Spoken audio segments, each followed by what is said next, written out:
Bueno, antes de comenzar con las exposiciones, voy a nombrar a nuestros invitados. Nos acompaña Jocelyn Pinilla, ella es abogada de la Universidad de Valparaíso, máster en Planificación Territorial y Gestión Ambiental, UNAV España, diplomada en Derecho y Gestión Ambiental de la Universidad Nacional Autónoma de México, fundadora y directora de proyectos en consultora Paisaje Rural, Patrimonio y Medio Ambiente. También nos acompaña Florencia Aguilera, es economista y su campo es el estudio del cambio climático, el impacto de los asentamientos urbanos en el medio ambiente, la pobreza energética. Actualmente trabaja en la Red de Pobreza Energética de la Universidad de Chile y como investigadora asociada en el Instituto Forestal, realizando estudios de pobreza energética y eficiencia energética en el sur de Chile. También nos acompaña Manuel Velázquez, él es dirigente de la comunidad de, perdón, ex dirigente de la comunidad de Chubchiu y que nos va a relatar también de su experiencia. Y para dar inicio, José, ¿me escuchas? Sí. Hola, Catherine. Si te escucho bien, ¿ustedes me escuchan bien? Sí, Jocelyn, perfecto. Sí, ya. Muchas gracias. Sí, sí. Bueno, empieza mi tiempo entonces. Quiero agradecer la invitación que me hacen de la Escuela Alto Loa. Para mí es un honor también poder venir a acompañarlo y contarle un poco de la experiencia desde mi profesión, ejercicio, y seguramente varios de los que están aquí presentes también tendrán experiencia en conocer los instrumentos legales que tenemos. Pero de mi parte, muy modestamente, voy a hacer un análisis general de cuáles son los instrumentos jurídicos y territoriales que actualmente posee nuestro país para hacerse cargo de la protección del patrimonio cultural en lo omnicomprensivo de su concepto. ¿Ya? ¿Me escucho bien? ¿Sí? En ese sentido voy a compartirle una presentación que preparé. Ya, ¿se ve mi pantalla? ¿Me pueden confirmar? Sí, se ve Ya. bien. Perfecto, voy a empezar. Como les dije, el panorama general de los instrumentos legales de planificación territorial que existen en nuestro país para proteger el patrimonio. ¿Ya? Algunas definiciones para empezar, para que hagan de esta presentación pueda ser un poco más clara. Es importante buscar un concepto en el que podamos incorporar tanto el patrimonio cultural y ambiental. En ese sentido, desde el punto de vista jurídico, al menos en nuestro país, el concepto de paisaje cultural no tiene cabida sino que a través, ¿no es cierto?, de las convenciones internacionales y especialmente de Patrimonio Natural y Cultural de la UNESCO, pero como un concepto jurídico que tenga una protección legal específica aún no existe en el país y que a mi juicio vendría a ser como uno de los términos o conceptos en los cuales podemos unir ambos tipos de patrimonio, ¿no es cierto?, que posee el país. En ese sentido, hay dos conceptos que me gustaría mencionar respecto de la definición de paisaje cultural, y aquel que tiene, ¿no es cierto?, el Convenio sobre Patrimonio Mundial, Cultural y Natural, que define los paisajes culturales como aquellos lugares que combinan el trabajo de la naturaleza y el ser humano, y que son ilustrativos de la evolución de la sociedad humana y el uso del espacio a largo tiempo. Dentro de todo, tratando de ampliar este concepto, como para efecto de esta práctica, ¿no es cierto?, como definición propia podríamos definir el paisaje cultural como todo territorio que es transformado culturalmente por el hombre, en el que imprime toda su actividad cultural y que modifica tanto material como inmaterialmente el espacio a través de sus prácticas, de sus creencias y creaciones, y que es capaz de crear nuevos modos de vida únicos y repetibles. ¿Ya? Partiendo de esa base y entendiendo que va a ser el concepto que vamos a ocupar para poder analizar cuáles son los instrumentos legales con los que cuenta nuestro ordenamiento jurídico para proteger el patrimonio en lo amplio de su concepto, es que me gustaría partir con 3 ideas iniciales para que todos podamos entender qué es lo que les voy a presentar hoy día. Primero, decir que en nuestro país existen al menos 3 sistemas normativos que regulan indirectamente los diversos aspectos del patrimonio o paisaje cultural, que era el concepto que vamos a ocupar. Y lo que redunda, ¿no es cierto?, en que existan distintas instituciones y distintas competencias sobre mismas materias y donde la regulación esté dada de forma separada. O sea, por un lado tenemos normativa que protege el medio ambiente sin considerar los aspectos culturales, o al revés, normativa que al menos en la letra, ¿no es cierto?, regula aspectos culturales más no los ambientales. Y respecto de los instrumentos de planificación territorial, que son instrumentos de planificación del territorio, también vemos, o es posible diferenciar que no existe tampoco una concordancia entre las visiones que se plantean, por ejemplo, a nivel comunal, o respecto de instrumentos de mayor escala, como podría ser la Estrategia Regional de Desarrollo, con los instrumentos de planificación comunal, como son el PLADECO, el PLADETUR y los planes reguladores comunales. Y por último decir que también existe, digámoslo desde un comienzo, una falta de incentivo, no solamente económico, sino también social, o cuál puede ser el beneficio del desarrollo que puede traer a la comunidad el proteger su patrimonio cultural. Ya, en este caso, tratando de aterrizar un poco a la región de Antofagasta, podemos decir que la región de Antofagasta es vasta desde el punto de vista patrimonial, desde todas sus perspectivas. O sea, reconocemos patrimonio material, inmaterial, tangible, mueble, inmueble, cultural y ambiental. Pese a ello, dentro de las listas, ¿no es cierto?, donde es posible identificar el patrimonio de la región, tenemos este listado que nos permite, ¿no es cierto?, señalar que tenemos un sitio de patrimonio mundial, tenemos 95 monumentos históricos, 10 zonas típicas y 3 santuarios de la naturaleza. Bajo la ley de monumentos nacionales tenemos una nómina de 84 inmuebles y 4 zonas de conservación histórica distribuidas en toda la región. Y de acuerdo a un inventario que se hizo en la Dirección de Arquitectura del año 2000, se identificaron aproximadamente 374 entre inmuebles y áreas en toda la región. Y respecto de las áreas naturales protegidas, podemos decir que existen 3 santuarios, 2 parques nacionales, 2 reservas y 2 monumentos naturales. Bajo ese concepto, acá les dejé el sistema normativo para tratar de explicar cuáles serían las leyes que protegen el patrimonio y que eventualmente protegen el patrimonio de la región.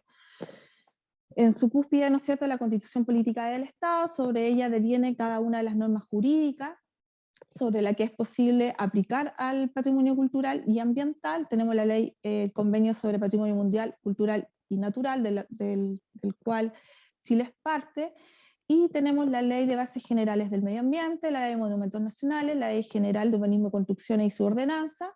Podemos mencionar también el Sistema Institucional para el Desarrollo del Turismo, según veremos más adelante.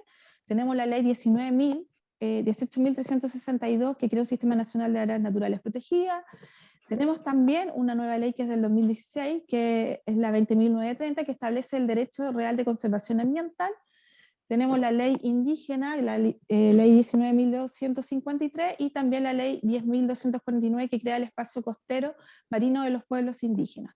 O sea, en definitiva, tenemos una gama de normativa a la cual puede echarse mano a través de los diferentes instrumentos de gestión que establece cada una de estas normas, o a través, ¿no es cierto?, de las acciones constitucionales o legales, ¿no es cierto?, que establece cada uno de estos cuerpos normativos. Así pues bien, hablando de la Constitución Política del Estado, es importante mencionar que el artículo 19 asegura a toda persona, y de acuerdo a su numeral 8, el derecho a vivir un medio ambiente libre de contaminación, y de acuerdo al artículo número 10, que corresponde al Estado, ¿no es cierto?, hacerse cargo de la protección e incremento del patrimonio cultural de la nación. A su vez, uniendo o haciendo una concordancia de estos dos artículos, el 8 y el 10, es posible también vincularlo con un artículo muy importante y que siempre ha sido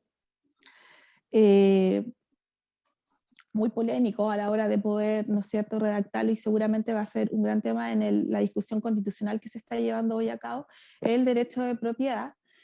Y en este caso dice que el derecho de propiedad de sus diversas especies, sobre todo a clase de bienes corporales y corporales, dice que solo la ley puede establecer el modo de adquirir la propiedad, de usar, gozarla, o establecer limitaciones y obligaciones que deriven de su función social. Disculpe. Y una de estas limitaciones o funciones social es la conservación del patrimonio ambiental. ¿ya? La importancia de reconocer, ¿no es cierto?, el medio ambiente en nuestra Constitución es que se encuentra protegido por una acción constitucional que, como quisiéramos, no es la acción constitucional que existe respecto de otros derechos, como el de propiedad, por ejemplo, sino que una acción constitucional mucho más restrictiva, ¿ya? Pongo la Ley de Bases Generales del Medio Ambiente seguida de la Constitución, porque aquí es importante decir que la Ley de Bases Generales del Medio Ambiente, ¿no es cierto?, a diferencia de la Constitución, define lo que es medio ambiente. Y el definir medio ambiente es que establece una definición amplia, donde no solamente se toma en consideración los aspectos ambientales, sino que es posible también, ¿no es cierto?, involucrar dentro de este concepto amplio de medio ambiente, ¿no es cierto?, el patrimonio cultural, ¿ya? Y esto es de suma importancia porque es la norma que nos permite proteger el patrimonio cultural a través del sistema de evaluación de impacto ambiental. Hoy en día el sistema de evaluación de impacto ambiental ha sido el instrumento que, más efectivo que ha permitido proteger el patrimonio cultural del país, siendo que, según veremos, existen otros mecanismos, ¿ya? La Ley de Monumentos Nacionales. Acá nombré la zona típica porque quiero hablar de agrupaciones de bienes y inmuebles rurales que protegen áreas y que protegen no solo patrimonio cultural individual, sino una mezcla del patrimonio cultural tangible, intangible, material e inmaterial. La zona típica viene a ser una agrupación de bienes inmuebles urbanos o rurales que constituyen una unidad de asentamiento representativo. De acuerdo a esta definición, podemos, ¿no es cierto?, vincularla al primer concepto que dimos respecto de paisajes culturales. En Chile, les quiero contar que existen 146 zonas típicas declaradas a lo largo del país y que todas constituyen un paisaje cultural en una medida u otra, ¿ya? Existen 1047 declaratorias de monumento histórico y al menos 33 de ellos corresponden a paisajes culturales, es decir, donde se consideran no solamente aspectos del patrimonio cultural construido, sino también del ambiente en el que están insertos. Y además, decir que este instrumento, como mencioné lo mismo respecto del sistema de evaluación de impacto ambiental, también ha sido un mecanismo bastante utilizado por las comunidades para proteger sus territorios respecto, por ejemplo, de la depredación inmobiliaria o de proyectos inmobiliarios que quieren destruir barrios históricos, áreas con alto valor patrimonial y ambiental. ¿Ya?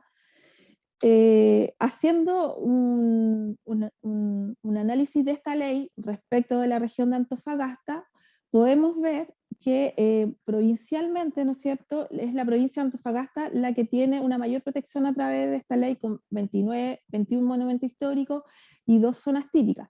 Y también es posible ver que la provincia de Tocopilla, ¿no es cierto?, a través de esta ley por lo menos es la que está más desprotegida. Y a nivel comunal podríamos decir que en la provincia del Loa, la comuna de Ollagüe es la que no tendría ninguna protección a través de esta normativa, y en una cantidad más baja le seguiría la comuna de Sierra Gorda en la provincia de Antofagasta. ¿Ya? Otra ley importante de mencionar es la Ley General de Urbanismo y Construcción y su ordenanza. De cierto modo, tal como lo hace la Ley de Monumentos Nacionales, la Ley General de Urbanismo y Construcción, a través de los planes reguladores, establece el concepto de zona de conservación histórica, que se puede definir como uno más conjunto de inmuebles de valor urbanístico o cultural cuya asociación genera condiciones que es indispensable preservar. A nivel nacional existen 231 zonas de conservación histórica, pero a diferencia de lo que sucede con la ley de monumentos, en esto es necesario que exista un plan regulador que permita reconocer estas zonas o inmuebles de conservación histórica.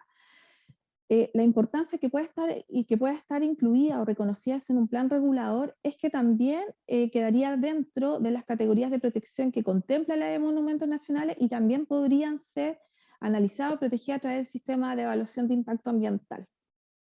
¿Ya? decirles que a nivel nacional el problema que sucede es que solo aproximadamente un tercio de los 346 comunas que existen aproximadas en el país, solo un tercio cuenta con planes reguladores comunales, y no en toda la totalidad de estos planes reguladores comunales se identifican inmuebles o zonas de conservación histórica. Una vez más, Antofagasta es la provincia que, a diferencia de la provincia del Loa y la provincia de Tocopilla, es la que presenta una mayor protección respecto de su inmueble o zonas de conservación histórica, y la provincia de Tocopilla definitivamente no posee ni inmuebles ni zonas de conservación histórica, y en lugar le sigue la provincia de Antofagasta, donde la comuna de Antofagasta nuevamente es la que se lleva la mayor cantidad de inmuebles o zonas de conservación histórica. Decir acá también que existen ciertas limitaciones que tienen los planes reguladores comunales, en que están pensados también para zonas urbanas, entonces de cierta forma las zonas rurales quedarían fuera de este sistema.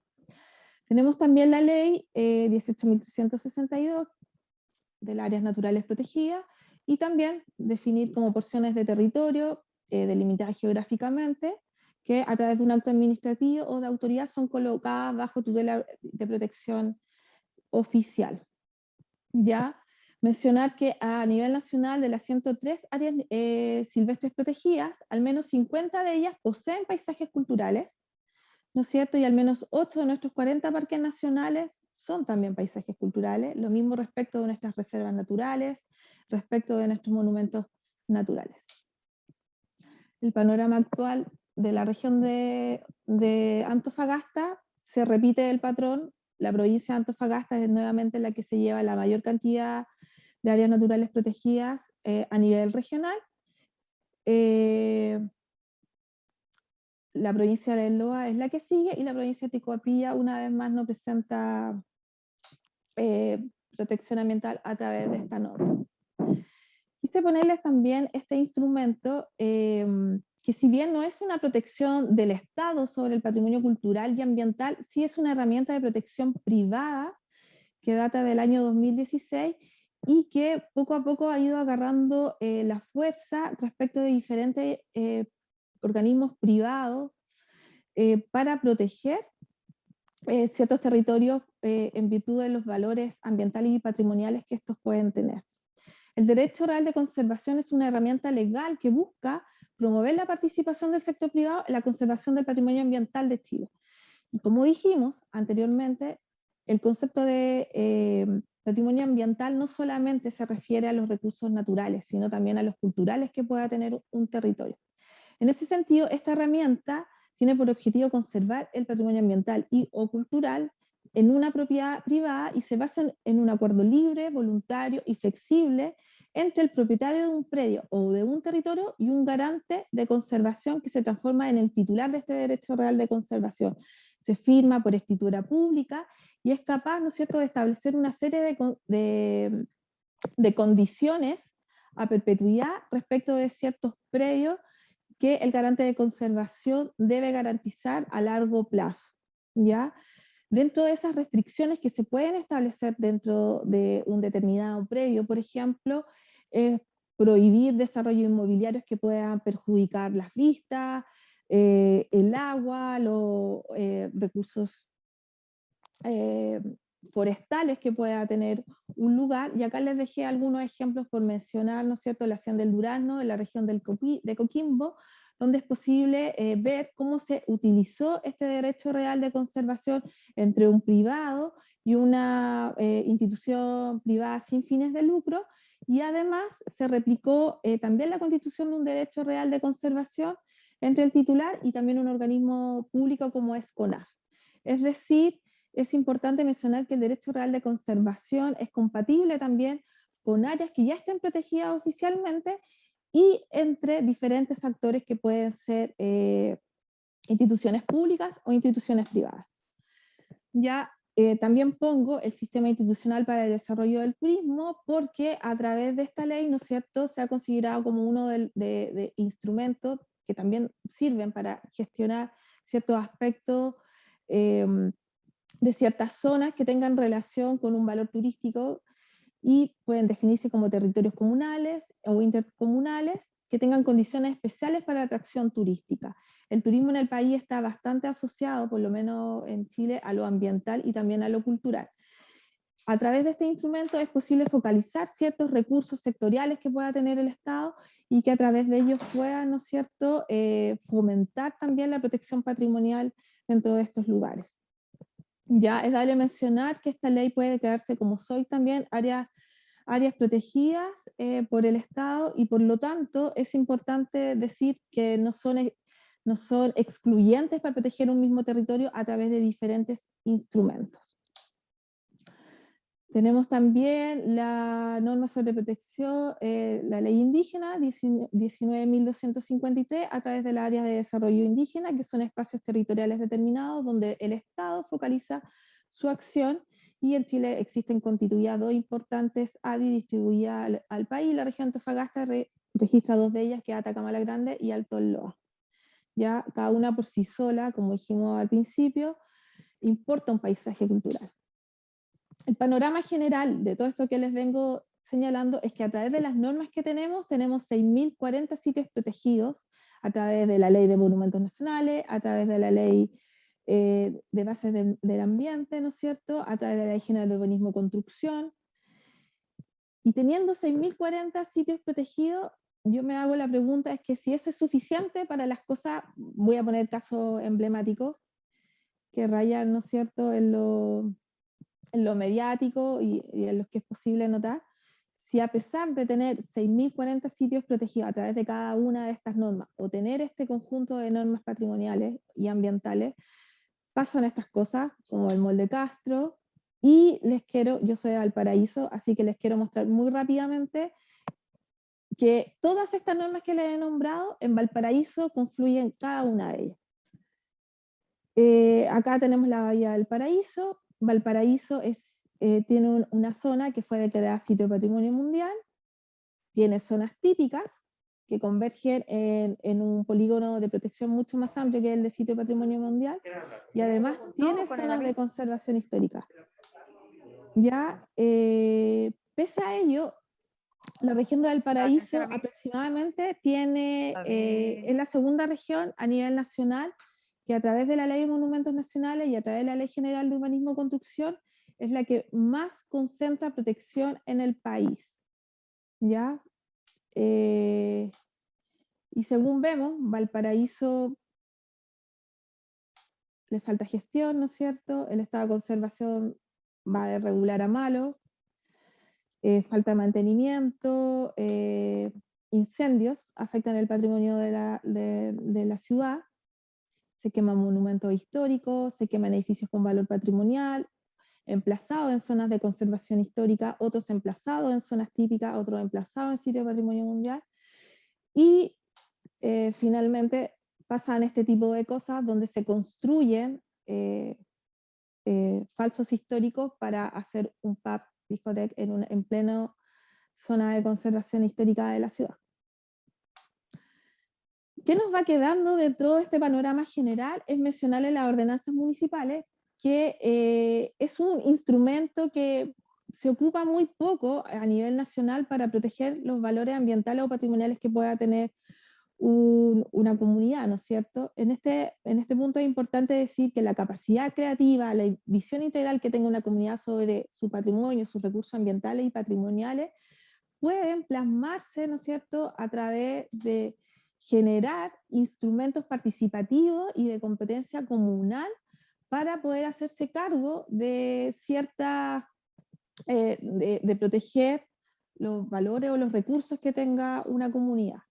¿No es cierto? Acá puse a muy grandes rasgos qué es lo que tiene que tener una ordenanza municipal patrimonial, ¿no es cierto?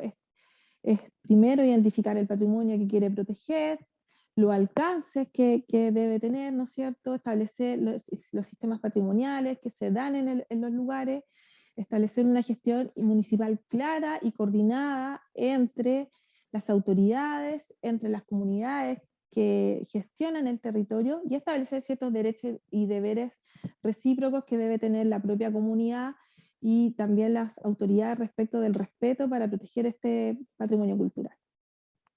Solo para finalizar, hacer algunas reflexiones finales, podemos decir entonces que de todo este panorama general, de todas estas normas que tenemos, de estas 6.037 protecciones a nivel nacional respecto a nuestro patrimonio cultural y ambiental, es que en Chile, la legislación chilena en torno al patrimonio cultural es dispersa en materia de protección al patrimonio.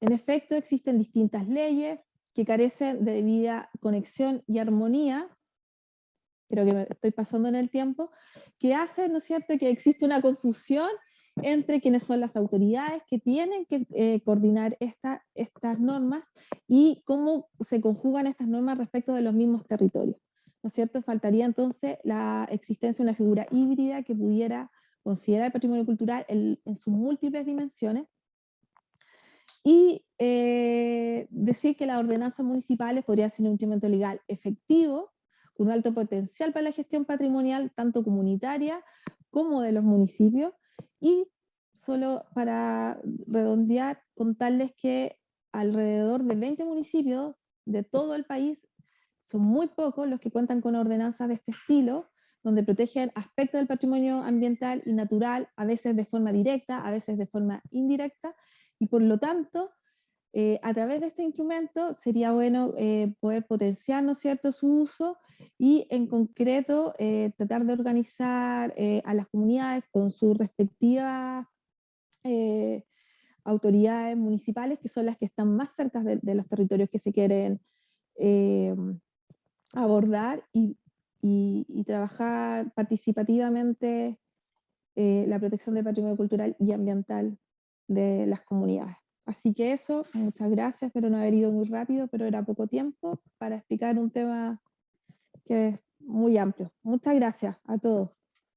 Muchas gracias, Jose. Vamos a dejar las preguntas del chat para el final de las exposiciones. Ahora le vamos a dar el pase a Florencia. Florencia, ¿me escuchas?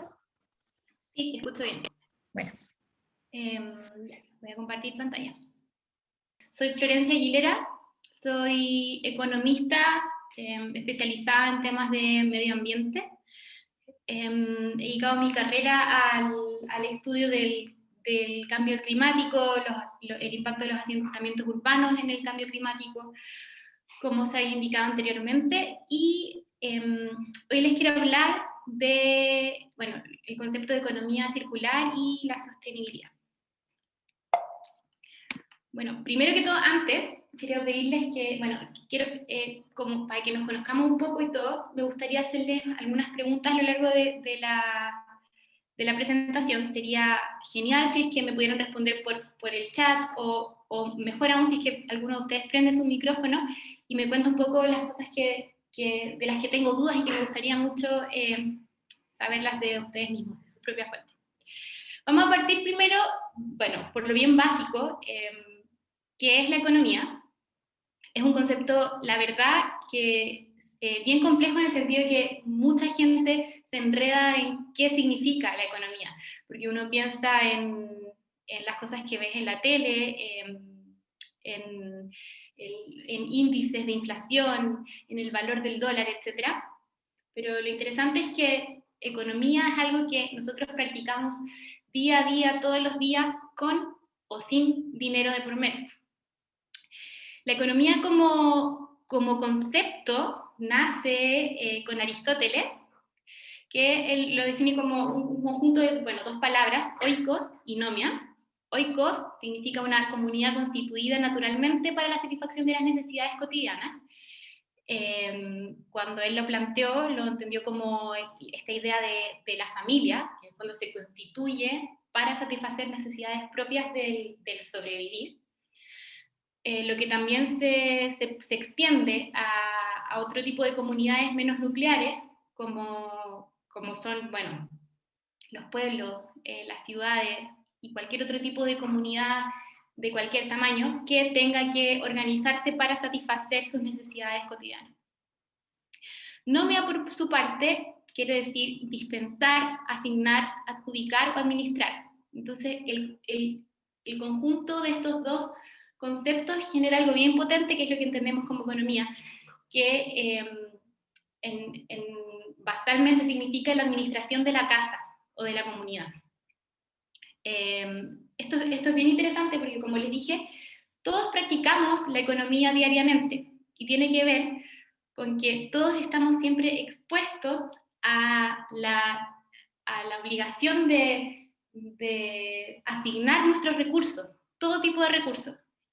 Nuestros recursos no solamente son el dinero, no solamente tenemos que definir, bueno, ¿qué hacemos con nuestro dinero? ¿Cómo qué compramos, qué no compramos durante el mes? Sino que también cosas mucho más, menos obvias, como por ejemplo el tiempo, que también es un recurso. ¿Qué voy a hacer hoy día? ¿Cuánto tiempo voy a destinar a esta tarea? ¿A qué hora voy a ir a almorzar con mi papá? Cosas de ese estilo también son parte de asignar recursos que son escasos. Cuando hablamos entonces de esta administración, como les dije, administramos recursos que son escasos para satisfacer necesidades. Aquí surge un dilema bastante importante que es como el dilema de la economía, que es que tenemos recursos, pero los recursos son limitados, el tiempo es limitado, la tierra es limitada, la naturaleza es limitada, la biodiversidad sigue un ciclo, sigue sus tiempos, y vamos a satisfacer necesidades que en la teoría están entendidas como necesidades ilimitadas.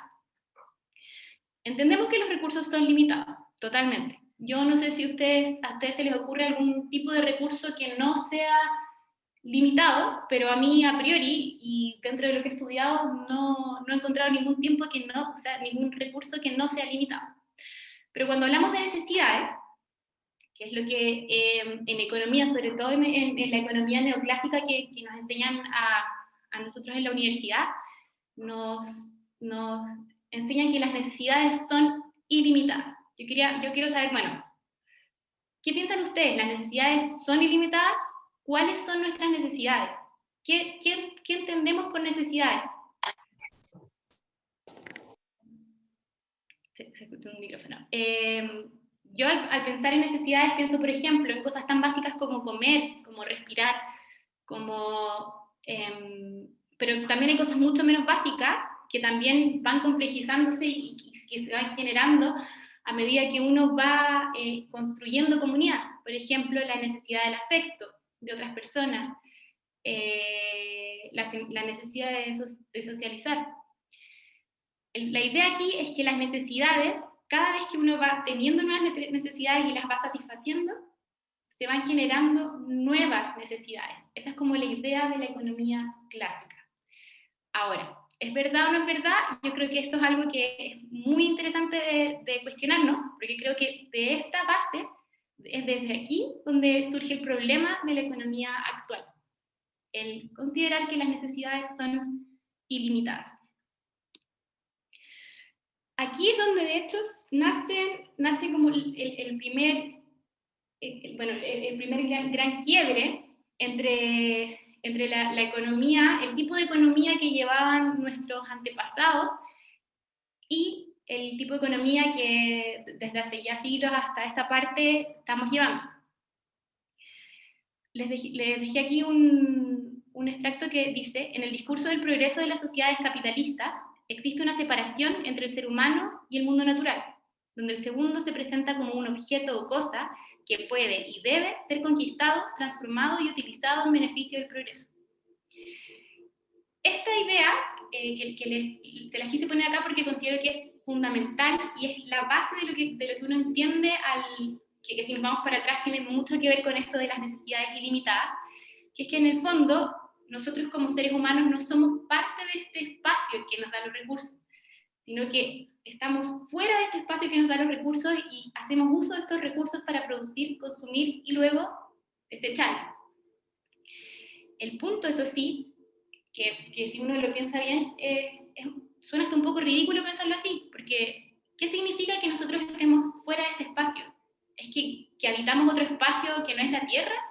Que no convivimos con los recursos diariamente, que nos salimos y respiramos aire limpio y eso ya es un recurso? ¿Qué significa estar fuera de este espacio? ¿Por qué generamos el nivel de desechos que generamos si es que el sistema es cerrado? como esos desechos van a quedarse ahí al lado nuestro, pase lo que pase. Como lo interesante de esta idea, o sea, digamos, lo fundamental de esta idea de la economía lineal, que en el fondo es sacar la materia prima, producir, consumir y desechar, es que al parecer los recursos no forman parte de un ciclo, aunque si lo pensamos objetivamente, claramente sí, y los recursos finalmente se convierten en desechos, es decir, en residuos, en cosas que no pueden volver a ser utilizadas y que son sacadas de esta cadena. En cambio, anterior a esta economía lineal, que está muy asociada a la revolución industrial, existía una economía mucho más asociada a los ciclos de la tierra, que es básicamente poder cosechar cuando la tierra lo permitiera, sacar algunas cosas en verano, otras cosas en invierno, en el fondo seguir un poco los ciclos de la tierra. Les dejé por eso acá otro extracto de este mismo documento que me pareció bastante bueno, que dice: la cosmovisión de la mayoría de los pueblos indígenas de América Latina es tradicionalmente biocentrista y considera al ser humano como uno con la naturaleza. Esto, nuevamente, al leerlo, a mí me parece muy obvio, y resulta muy extraño que, siendo tan obvio que somos parte de este mismo sistema, porque vivimos en un planeta que es un sistema cerrado, resulta tan extraño que, aún siendo así, no seamos capaces de darnos cuenta que, digamos, una economía lineal no es sostenible y no tiene ningún sentido, porque los recursos forman parte de este ciclo cerrado y nosotros pertenecemos al igual que todos los seres. A la derecha ustedes pueden ver, les dejé dos imágenes. Bueno, la primera es bastante obvia, la economía lineal: materia prima, producción, consumo y desecho. Eso sería como todo. Y en cambio, luego tenemos abajo un modelo de economía circular, que parte con las materias primas también. Se genera un diseño, producción y reelaboración, se distribuye. Todo esto está dentro de la economía circular, todo esto está pensado como un elemento en sí mismo. Es decir, la distribución, a diferencia de que arriba no se considera, la distribución también forma parte de la economía circular, porque todo va generando valor en esta cadena, que es un ciclo finalmente. Se consume, se utiliza, se reutiliza, se repara, se recoge, se recicla y vuelve a este ciclo, porque al reciclarlo vuelve a ser una materia prima en sí. ¿Qué quiere decir esto? ¿Que la economía circular es igual a reciclar? No, no es igual a reciclar. ¿Por qué? El fin último de la economía circular no es reciclar, sino generar un sistema que pueda seguir dando, digamos, vuelta en el tiempo la mayor cantidad de veces que sea necesario. Es decir, que yo pueda reutilizar o darle un nuevo valor a los recursos que en un momento me sirvieron para una cosa y ahora me pueden servir para otra más. Respecto de la economía lineal, que es el sistema que tenemos, bueno, actualmente ya es la ley hoy en día, es que, bueno, se generan bastantes problemas. Primero, debido a que la densidad demográfica aumenta, hay también aumento de la extracción de materias primas. Y como dijimos, los recursos son limitados. Digamos, no porque crezca la cantidad de población, el Amazonas va a crecer o la Tierra va a aumentar su tamaño. No, los recursos son limitados. Tenemos la misma cantidad de agua, la misma cantidad de aire, pero somos más personas. Y en esta idea de la economía lineal, en que las cosas tienen un ciclo muy, muy definido, que parte con la extracción y termina con botarlo, la extracción de materias primas aumenta, pero muchísimo. Segundo, además, se generan muchos residuos por caducidad, cosas que quizás, si lo pensáramos un poco, no constituyen un residuo en sí mismo, empiezan a pensarse como residuos, todo, desde el papel que no usamos, desde la lámpara que se nos echó a perder, todo termina siendo un residuo, termina en un basurero, pero luego un basurero termina en otro espacio que está también dentro de nuestro mismo sistema. Tercero, un uso importantísimo de energía. O sea, la cantidad de energía que se usa en la producción y en la gestión de los residuos es muy grande.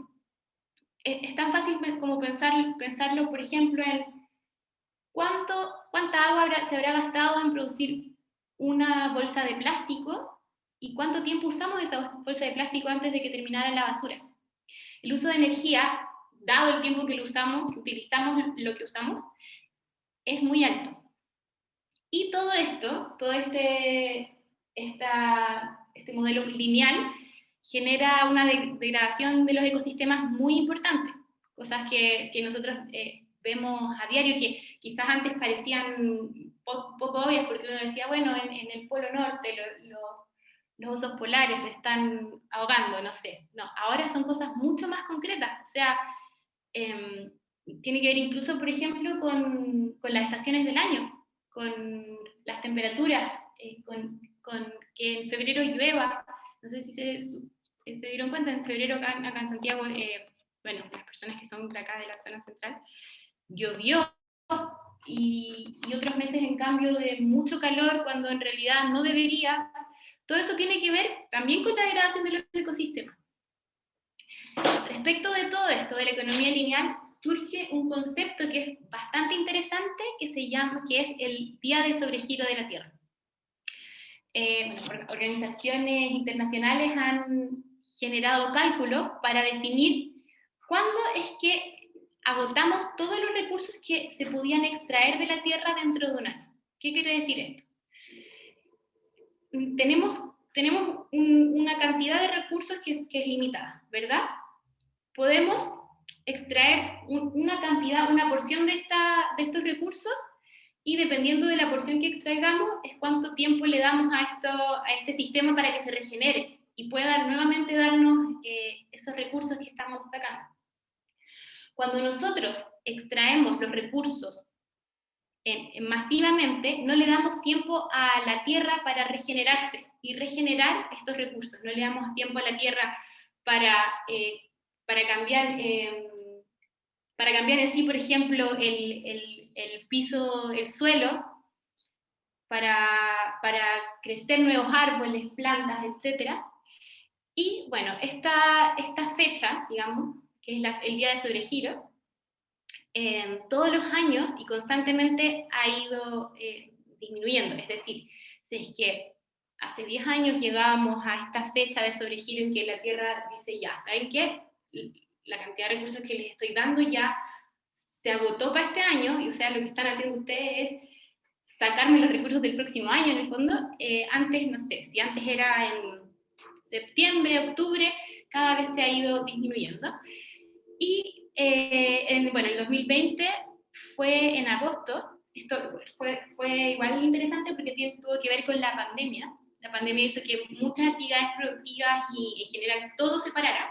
Y eso hizo que por primera vez en muchísimos años el día de sobregiro de la Tierra aumentara un poquito. Es decir, chuta, no llegamos al día de sobregiro en julio, sino que llegamos en agosto. Pero nuevamente este año volvimos a atrasarnos, o sea, digamos, a consumir todos nuestros recursos antes de tiempo, y lo hicimos ahora en julio. Bueno, les quería mostrar un video que explica bastante bien, es cortito, la economía circular versus la economía lineal. Yo no sé si me ayudan y me dicen, por favor, si es que estoy compartiendo pantalla. Porque una cosa importante que yo quería aquí enfatizar es cuál es la labor de los pueblos indígenas en este escenario. Los pueblos indígenas son agentes de cambio, bueno, primero en el combate contra el cambio climático, pero sobre todo también desde sus propias costumbres y tradiciones, a través de la economía circular. ¿Por qué? Porque se genera una economía basada en principios de sostenibilidad. Las economías de los pueblos indígenas en todo el mundo se rigen por un modelo económico que asegura que su capital natural no se agote y se administre de manera sostenible. Es decir, que el capital natural no se agote, no como en el caso que les mostré recién de la fecha límite, digamos, en que agotamos los recursos a nivel mundial. Y aunque sus hábitats y medios de vida son muy particulares a cada caso de cada pueblo, y se diferencian mucho unos de otros, comparten el mismo modo sostenible de crear riqueza, y eso tiene que ver con habitar el propio espacio, hacer uso de los recursos que están en el sector y no fuera de este sector. Entonces aquí a mí me gustaría abrir un poquito la conversación a que ustedes me puedan contar o escribir, no sé, qué actividades económicas se llevan a cabo en las comunidades del sector y si esas actividades se relacionan de alguna u otra forma con la economía circular. Si ustedes creen que podría haber algún tipo de relación con la economía circular. Primero vamos por partes. ¿Qué actividades económicas se llevan a cabo en el sector? ¿Alguien que me quiera contar? ¿Sí? Hola, hola, ¿me escuchan? ¿Sí? Hola. Aló. Hola, ¿me escuchan? ¿Sí? Sí. Hola, bueno, muy buenas, por 5 minutos, muy buenas tardes. ¿Ya? Pichaucota, Sasaicota, Anastashi, Ticankunza, Pueblo Licanantay. Yo soy Manuel Johnny Velázquez. Actualmente todavía es un dirigente del directorio, pero todavía dirigente porque no hemos entregado el cargo aún. Y un comunero, agricultor y también muy representante y defensor de la cosmovisión de las comunidades y de los pueblos originarios, ¿ya? Dentro de lo que se estuvo planteando y redactando, bueno, tomé algunos apuntes de algunas cosas, pero hay parte que no vi en la presentación primero, que las rutas caravaneras existían, ¿no es cierto?, dentro de la importancia que tienen para la parte cultural, social y también patrimonial, ¿ya? Entre los cánones o la estadística que había, ¿ya? Y que las leyes, ¿no es cierto?, las leyes que existen, ¿no es cierto?, por parte del impacto medioambiental, son creadas y proyectadas también al respecto, sin tomarle parecer a las comunidades, sino que son descritas y escritas en un lugar donde ya a nosotros se nos llegan impuestas, como todas las leyes, ¿ya? Después, luego de una ley de la 17.288, ¿no es cierto?, donde habla de las zonas típicas, reconocer también que parte del territorio de la segunda región o Antofagasta argumenta su zona típica dentro de las más grandes, porque Chiu, ¿no es cierto?, representa la mayor zona típica a nivel incluso casi latinoamericana, que es todo el poblado, no una calle, ni una cuadra, ni un sector, sino que es todo el poblado, es una zona típica muy grande. Es parte fundamental de eso, del desarrollo y la protección que se está tratando de llevar hacia adelante en conservación. Y luego más adelante con el tema de los impactos y de la sociabilidad y lo que habla con respecto a las organizaciones de las ordenanzas municipales, que los municipios, ¿no es cierto?, tienen un esquema basado en que ellos ya declararon las ordenanzas municipales, pero volvemos al tema en que no se le toma en cuenta, ¿no es cierto?, a los verdaderos partícipes de los lugares en donde se habla de rural y urbano. Para un sector, ¿no es cierto?, del Estado, nosotros somos urbanos cuando les conviene, pero para un sector de la parte, vamos a decir, desarrollo, nosotros somos rurales. Y eso no se considera. Por eso es que tenemos una muy diferencia ahí en lo que hemos tratado de llevar y hemos estado tratando de organizar con el nuevo plan de desarrollo que tiene el municipio. Y con respecto a tu pregunta, y analizando un poco lo que se vio recién, hay una cosa bien fundamental que no se habla mucho, que es, ¿no es cierto?, en la ley 20.930 del derecho real de conservación ambiental, no se nombra la parte emocional. ¿ya? Y quiero que lo anotes y lo apuntes bien, porque aparte de ese derecho, tenemos un derecho emocional, que es la condición que tiene todo ser vivo, de ser libre, porque todo ser vivo tiene sentimiento, aunque tú no lo creas. Una cucaracha tiene un sentimiento, una razón de vida, un ser, un proceso de existencia dentro de esta naturaleza. Está puesto ahí por algo. Por algo fue creado y por algo existe, por algo está. Y cumple un proceso muy fundamental en el desarrollo de la vida y del círculo que dices tú del mundo, del planeta. Entonces no se considera el derecho de emocional. Existe esta construcción, esto es lo que existió, esto lo respetamos, y no se respeta el derecho emocional por la parte del sentimiento, porque todos tenemos un sentir, todos somos de una piel. Todavía no somos androides, aunque para allá apunta el sistema de muchos. Y a raíz de esto, de lo que tú preguntas recién si hay, nosotros mantenemos y tratamos de proceder a mantener el desarrollo agrícola, cultivo. Somos unas comunidades pecuarias, ¿ya? Agricultores, pecuarios, en cuanto a manejar los recursos y sustentablemente de acuerdo a nuestro sistema de vida. Pero todo lo que es la presentación, ¿no es cierto?, la podemos englobar en el consumismo. El consumismo es el que hace que todo este desarrollo de leyes fluctúe y nos vaya haciendo, ¿no es cierto?, un país que no es, o una comunidad que no pueda tener una cosmovisión de desarrollo sustentable, porque vivimos bajo el consumismo. El consumismo genera desechos, y el consumismo es el que genera el estado de cómo uno quiere estar, ser y vivir. Pero si nosotros tuviéramos y interpretáramos lo que hacían nuestros pueblos originarios, ¿ya? Como decían delante mi hermano Germán González, 11 años que hay que tratar de mantener, 11 años de historia, y tal vez es mucho más de 11 años de historia, porque si viajamos bien, ¿no es cierto?, donde no se conoce mucho, que Chuchiú tiene unas casas pozo que son anteriormente a los Pucará, se vivía bajo tierra, que data a lo mejor de mucho más de 11.000 años, sino que ellos tenían una cosmovisión de cuidar, mantener, proteger y subsistir, pero a su medio.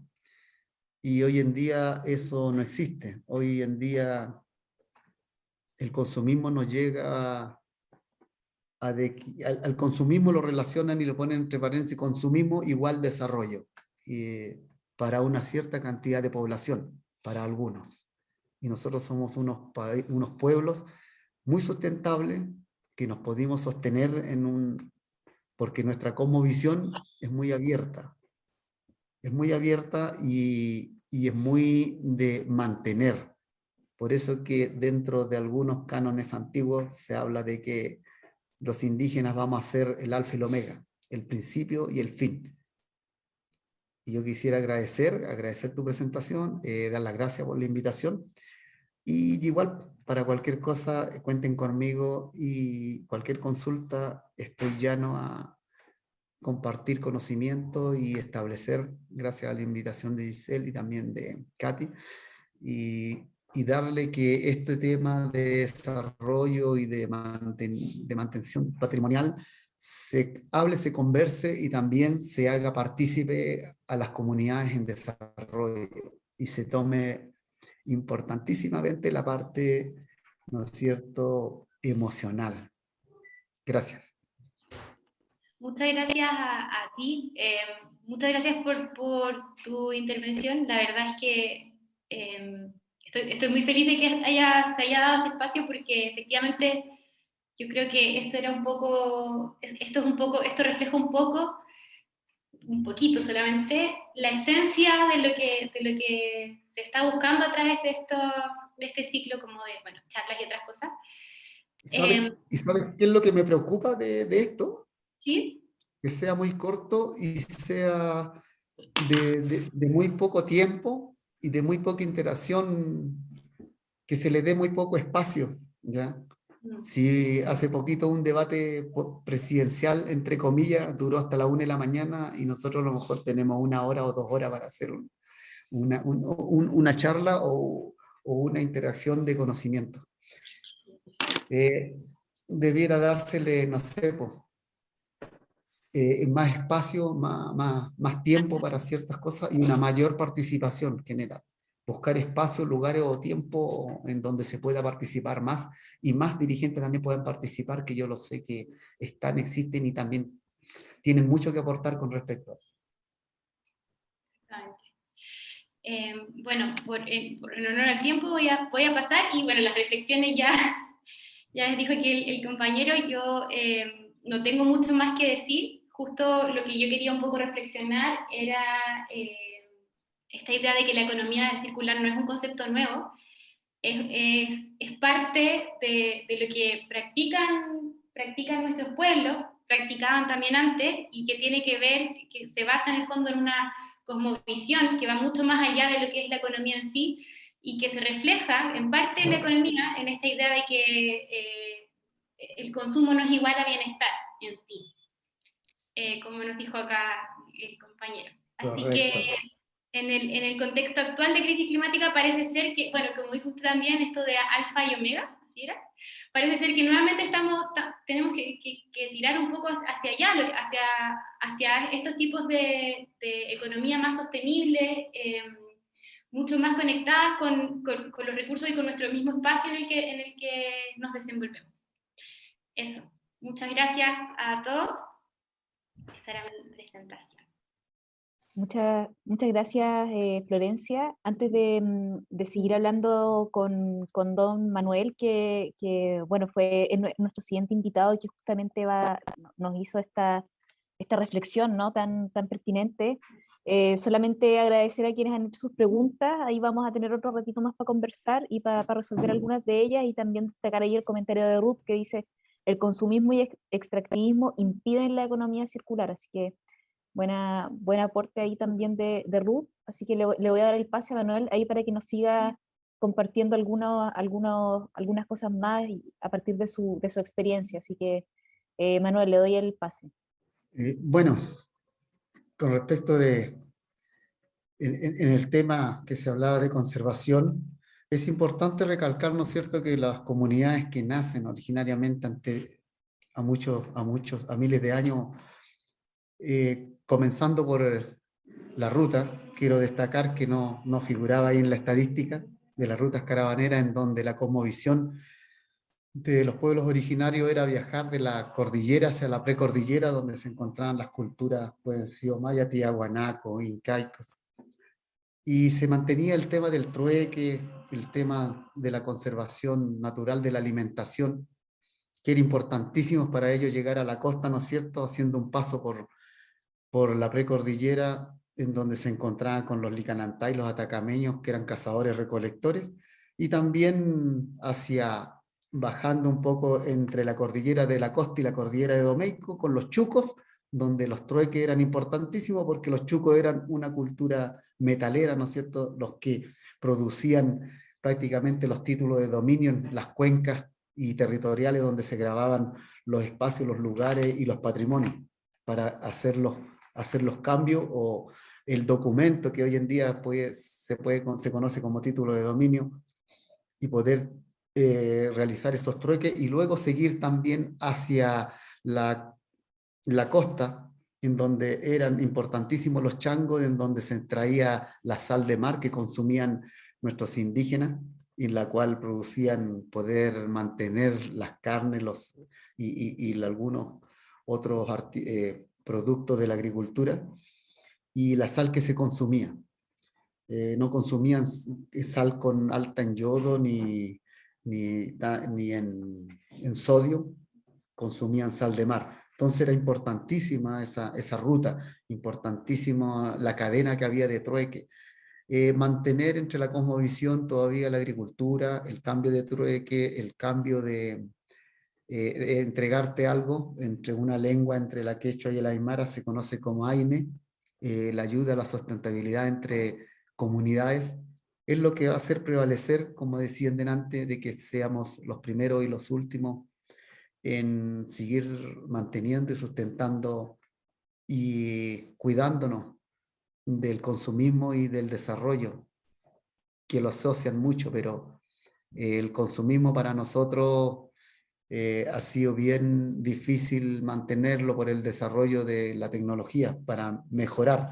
No sé si en el fondo mejora la situación de vida de la calidad de una comunidad que esté acostumbrada a autosustentarse, o bien nos hace convertirnos un poco más en flojos.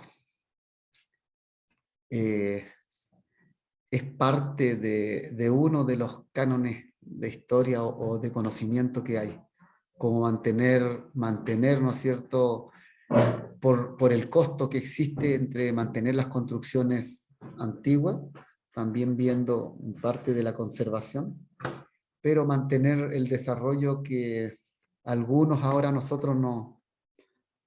La sustentabilidad en 4 cosas de la cosmovisión es la tierra, el agua, el curo, el viento, el sol, que es fundamental, y los periodos de conocer la historia ancestral de los periodos de siembra. Es parte de lo que nosotros podemos rescatar y sostener y todavía tratar de llevar sustentablemente, y podamos a lo mejor tener un lugar o un espacio en donde también el Estado nos pueda reconocer esa cosmovisión. Gracias. Muchas gracias, Manuel. Muchas gracias, Florencia. Nuevamente agradecer, bueno, a todos los invitados, también a Manuel y a Jocelyn, y a todos quienes han comentado, quienes han hecho sus preguntas, quienes han intervenido también en esta sesión de hoy día y han participado en esta conversación. Y ya para no seguir extendiéndonos, le voy a dar el pase a la Katy ya para que nos pueda despedir de esta sesión de hoy día. Muchas gracias a todos. Chao, chao.